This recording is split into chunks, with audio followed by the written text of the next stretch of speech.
One of the first things that we do when we start working on a new program or in a new region is we start mapping power and interests. And I think it's something that we do really explicitly. Like, we actually make little charts. We're like, how powerful are you and how aligned with us are you? And then for anyone that's basically able to influence our project, we do a second analysis, which we look at what is the incentive system that they're operating under?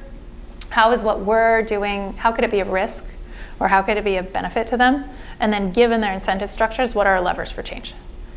And we do that really explicitly for each mover. And so it's not just at the organizational level, it would be for decision makers, for interest groups within the institution. And so that's something that we return back to. And so in this one case, we were very aware that there was a new head of this TVET system that needed to demonstrate that he was getting results for kids. And he needed something fast. And so this was going to be his thing. And he needed to have it publicized. And he needed it to be an opportunity to look good in front of national authorities, because his governor was the first independent governor in Mexico. And the national authorities were actually from the party that had been in office for 70 years and then was out and then came back in. And so this was this very institutionalized party. And so you had a very independent administration that was having to interact with national authorities that were so often called dinosaurs in Mexico. So he needed to look good in front of them quickly. And seen as a legitimate person to talk to. And so this was his method. And so we were pretty clear on what his incentives were.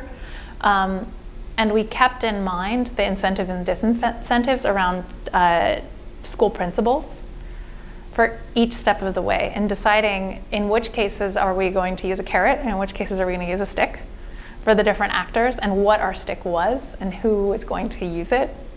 Were critical decisions, I think, in my mind, on an equal level, or if not greater, than the technical intervention. Because for me, there are a multitude of career orientation methodologies. But what really makes it work is how you manage the incentives of all the different players. I feel like sometimes when people think about complex systems, they think of the complex system of like, we need to understand everything about gender in Mexico. And we didn't necessarily need to understand everything, but we needed to understand the complexity of the system as it was, the sort of warts and all. Not the system as it should be and how it was written down as, but all of that. And trying to find where our room for maneuver was.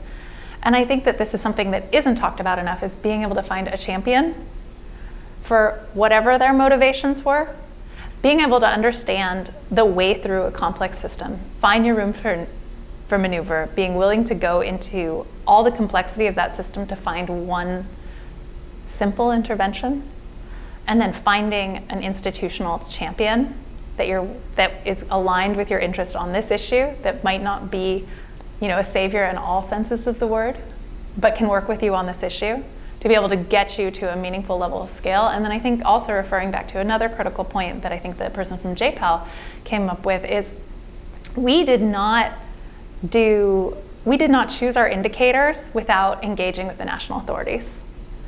We did not measure or present anything without engaging with them. So that when we presented our results data to them, we were singing them their song. And so it was very convincing to them.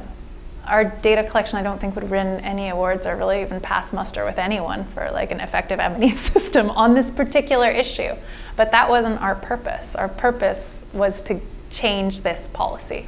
And so we sang them their song, and that led them to want to adopt our curriculum. And then we were willing to pare it away to the very core of what it was, which was bracketing young people to be able to look at labor market information in a way that made sense, and then have the degree program change facilitated for them.